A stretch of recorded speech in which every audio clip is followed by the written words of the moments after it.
Man, I remember playing a metric shit ton of 30 to 60 minute game trials off of various websites like MSN Gaming Zone, Reflexive Arcade, RealArcade, Big Fish Games, and many more. So today, I will be reviewing one of the games I was more fond of during my childhood. So in this video, we're going to be talking about Alien Shooter.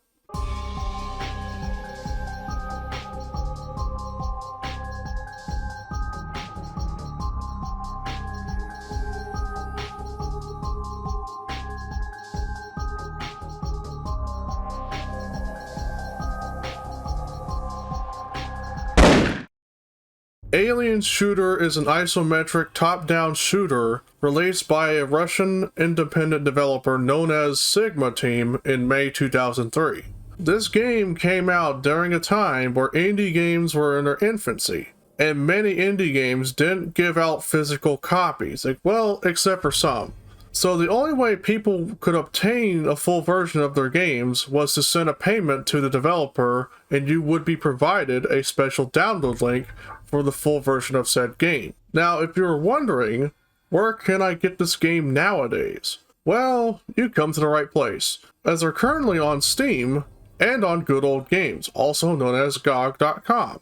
The GOG version of Alien Shooter includes the original game plus the two add-ons, Fight for Life and The Experiment. Two of them I will get into in another video. Now keep in mind you have to purchase the add-ons separately for those who are planning to play the Steam version. The story is kind of simple. You play as a mercenary being sent to an underground laboratory after contact was cut and several military assaults have failed. And oh boy, you're about to have a very fucking bad time, as hordes of alien creatures have invaded the place, and your goal is to clear the base at all cost, even if it means making the entire place full of alien gibs. Simple as that, really. You get inside, kill everything that moves, and be done with it. Now let's bring up my history of this game. Like I said, I discovered this game while downloading various free trials off of MSN Gaming Zone, plus other sites like Reflexive Arcade, RealArcade, Big Fish Games, and more as a child with a Dell computer with an Intel Pentium 3 processor. While I couldn't play too much because of the time trial limit being thrown at me, I did manage to try out other games like these with the likes of Theseus Returns the Hero, which is a spin-off game by the same team, Tintun's Crimson Land, and Crysoft Entertainment's After the End. I personally didn't own a copy of this game until around March 2016 on Steam. I got a GOG copy later on. The gameplay is pretty simple. Your objectives kind of vary a little between levels. Your task is to kill all the aliens before progressing, while in some levels you do the same, but you're required to blow up the holes, of course, where the aliens are coming from. It is also a good idea to collect money in the levels. That includes the secret areas either by going behind the walls, hoping there's something in there, or discover cracked walls and blow them up. You can also buy weapons, items, and upgrades using the money you've collected in levels. Now, there's a bit of a strategy I've learned, and that is to get as much money as you can to obtain the last weapon in the game, which I'll explain later. Getting upgrades can be done by finding implants in a level, or just buying them if you had enough money collected. You can upgrade how much health you have, how strong you are, how fast you can run, and how accurate you are. As for the items, you can buy armor, extra lives, flashlights, night vision goggles, and a drone that pretty much defends you from the aliens. There is also a med kit that's only available when found in the level. Speaking of extra lives, the game also has a life system. Before anyone asks, why is this necessary? Well, it's kind of useful if you're in a tough spot and want to restore your health by getting yourself killed. This is actually known as a death warp. You cannot save mid-game, but the game saves itself as you progress levels. Also remember, if you run out of lives, it's game over, and you'll have to start over unless you have a save game in hand.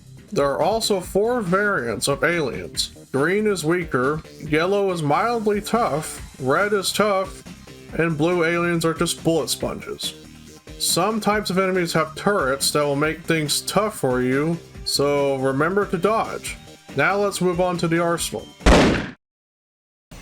You start with a basic dual-wielded pistol. It's mainly useful for picking off green aliens one by one and conserving ammo for the other weapons, but later becomes completely useless once you start obtaining the better weapons. Also, it won't be long before you obtain the shotgun, which is more useful for picking off groups of green aliens, and also yellow aliens one by one. What's also funny about this weapon is the firing sound reminds me a lot of Quake's double-barreled shotgun, or super shotgun as some people call it. The grenade launcher eventually obsoletes the shotgun as it basically jibs the weaker aliens and becomes more useful in picking off the yellow aliens. It is also noted that it does not bounce and explodes on impact. The minigun would be the first workhorse of a weapon you should get as soon as possible, as it grinds both the green and yellow aliens, definitely useful against hordes of aliens as well. The rocket launcher can also be useful to blow up bigger groups of aliens, thanks to its splash damage, but keep in mind, it's at a cost of firing speed. The freeze rifle just freezes aliens, and it's probably my least used weapon in the game. The plasma rifle is just satisfying to use, really. It's kind of like if the BFG 9000 from Doom and the railgun from Quake 2 or Quake 3 Arena had a baby. The flamethrower is mainly useful for creating a path during large battles, but then again, it's my second least used weapon. And oh boy, this weapon is fucking OP. The Magma minigun. This is why I said get this weapon as soon as possible, because once you have that and plenty of magma ammo, you're going to use that weapon only for the rest of your playthrough. No joke. Now anyways, before we get right into the full game, let's start off with the demo release. Here you play either as a male or a female character with different attributes. The male character has more health, strength, but slower than the female, and has less accuracy. The female character, on the other hand, has less health and strength, but is faster than the male and has higher accuracy. Although, in the demo release, she is not available, so you have to play as the male character. The demo release is very short. It took me around 50 seconds to complete the demo mission. Shoot down crates and barrels, kill aliens, and destroy walls as secret areas, kill more aliens, get 50 money, turn the power back on, grab the explosive, plant it, and that's the mission. While it was a very short demo, it did a good job introducing you to the gameplay and its few weapons, like the shotgun and the minigun. Not to mention, there's also the survival mode if you want to have more playtime on the demo version, or if you want to try getting a high score. You can obtain the demo on Steam nowadays if you want to try it. Anyways, let's go on to the full version. You do the same as the demo version when you're starting the game. Name yourself, select your gender, use the buy menu if you have plenty of money, and start. The introduction starts with you entering the alien invaded laboratory, which also grabbing 50 money. There are also crates and explosive barrels you can shoot.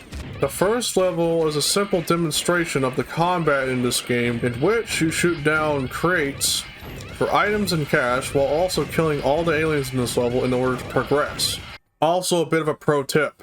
Remember to not buy the shotgun, because there's already one included in the first level. Not to be confused with the introduction level.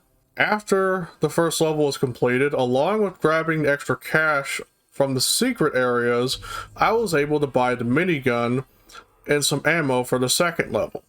The second level demonstrates the objective of finding dynamite and planting them to where the aliens are coming from. Repeat 3 times and you complete the level. The third level, on the other hand, is where it begins to get a bit tough, for newcomers at least. You have to be a bit patient killing hordes of aliens while also trying to obtain dynamite and planting them to where they came from.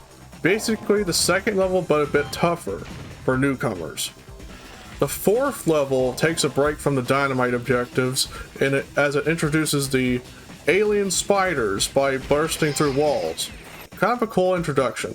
Now keep in mind, the tougher variants can spit acid at you. You do have to kill the spongy blue variant in this level. The fifth level takes you down to the military storehouses. In this level, you have to turn the power back on and also shoot down force field generators to unlock passages. This also features aliens with mounted weapons, so remember that dodging is key. The sixth level returns to the dynamite objectives. On the other hand, what made this level pretty cool is that you can use a turret to clear off a lot of enemies as you try to plant the dynamite. The seventh level is when you had enough money to be able to buy the magma minigun, which will make the game easier to play because that's the only weapon you use. This level is actually another dynamite level and also features the turret for the second time. In this level, you plant plenty of dynamite in order to complete the level. The eighth level would be the last dynamite objective level, as you plant plenty of dynamites in order to complete the level as usual. Now, the ninth and final level sees you killing all the monsters, and now the alien invasion is over. You're the winner. You can finally go home now.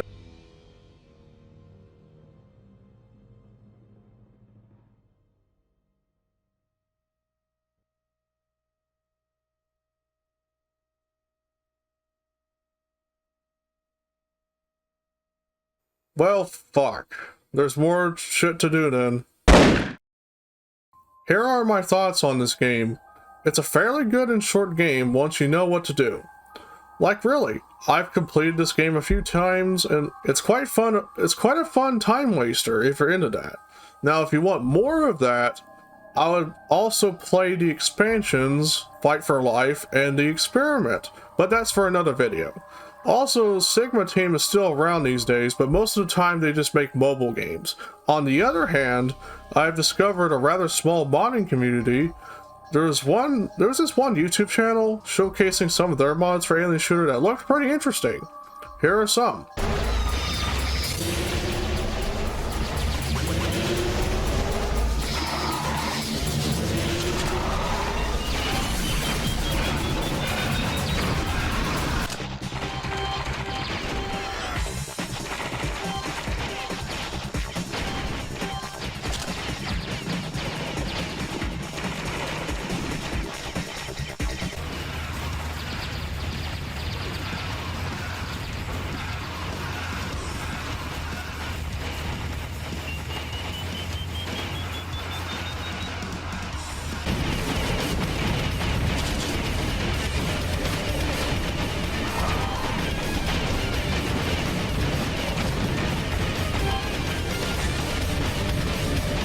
You can check out this channel in the description below.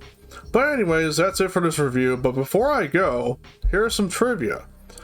Did you know the item drop sound is a window sound in reverse?